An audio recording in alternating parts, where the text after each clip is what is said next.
Shalom Aleichem Besem Yeshua HaMashiach. Salam sejahtera dalam nama Tuhan Yesus Kristus. Kembali lagi bersama saya, Ustadz Timothy Al-Awal. Bapak Ibu Saudara sekalian, banyak beberapa polemikus muslim berasumsi bahwa Paulus mengajarkan berdusta.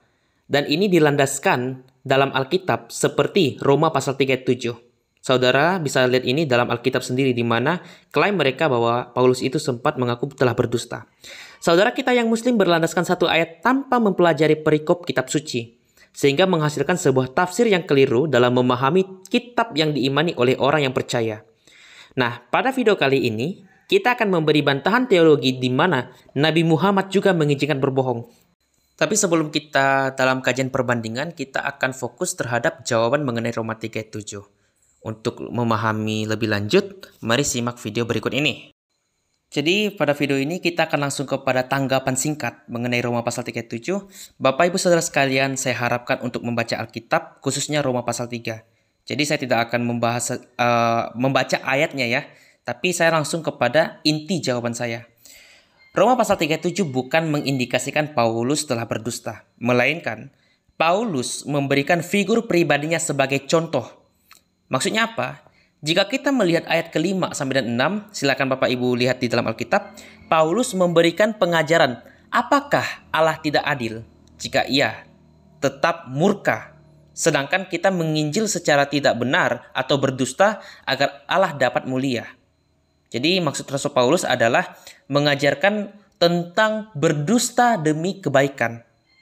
Nah, maka penegasan ayat ke-7, Paulus bertanya, jika memang Allah dapat dimuliakan dengan cara Paulus berdusta, seharusnya dia tidak dijatuhi sebagai pendosa.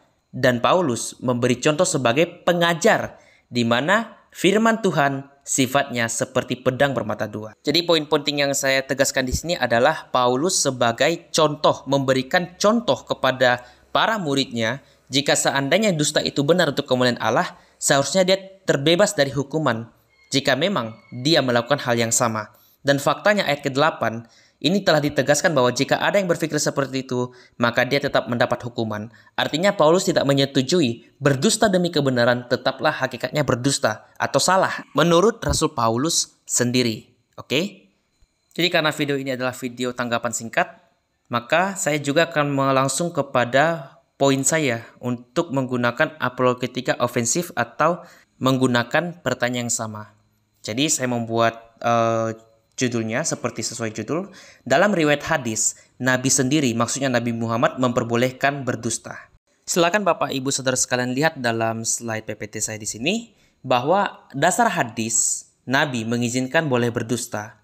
Yang pertama, dalam konteks pendamaian. Dapat kita baca dalam hadis riwayat Abu Daud 4274, yang ini menurut riwayatnya adalah sahih. Sahih menurut Muhammad Nasiruddin Al-Albani. Saya tidak akan baca parawinya, kawan-kawan bisa lihat ya berdasarkan isnadnya di slide yang saya tunjukkan. Tidak dikatakan dusta orang yang berbohong untuk mendamaikan antara dua orang. Jadi ini adalah konteks pendamaian, Nabi mengizinkan berbohong atau berdusta ya. Nah, yang kedua, dasar hadis bahwa Nabi mengizinkan boleh berdusta dalam konteks terhadap istri. Kawan-kawan bisa lihat dalam hadis Tirmidzi 1862, di mana ini dikatakan sahih tanpa perkataan li yuridi liha, supaya ia ridlah kepadanya menurut Muhammad Nasiruddin Al-Albani. Ya, di sini dikatakan bahwa kedustaan itu tidak halal kecuali, ada kata kecuali di sini, pada 3 hal.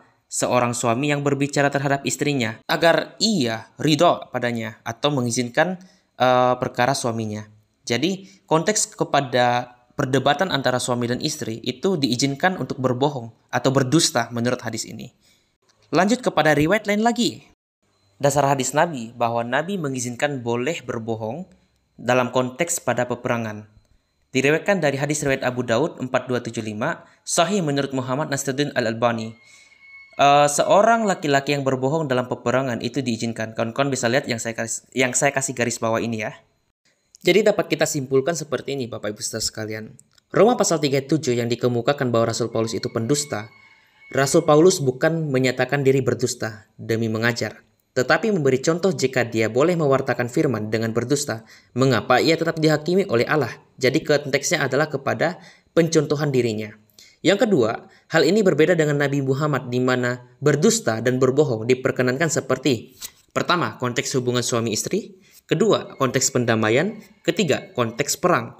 Jika saudara Muslim memaksakan tafsiran Roma 3 ayat 7 secara harfiah, akan ada generasi juga apologet Kristen yang suatu saat melakukan hal yang sama, di mana Nabi Muhammad pernah mengizinkan dusta, apalagi terhadap konteks hubungan suami istri, itu diizinkan untuk berdusta. Nah, sekian dari penyampaian saya. Semoga ini bisa dipahami secara nalar dan menggunakan logika yang waras. Tuhan Yesus Kristus memberkati. Shalom.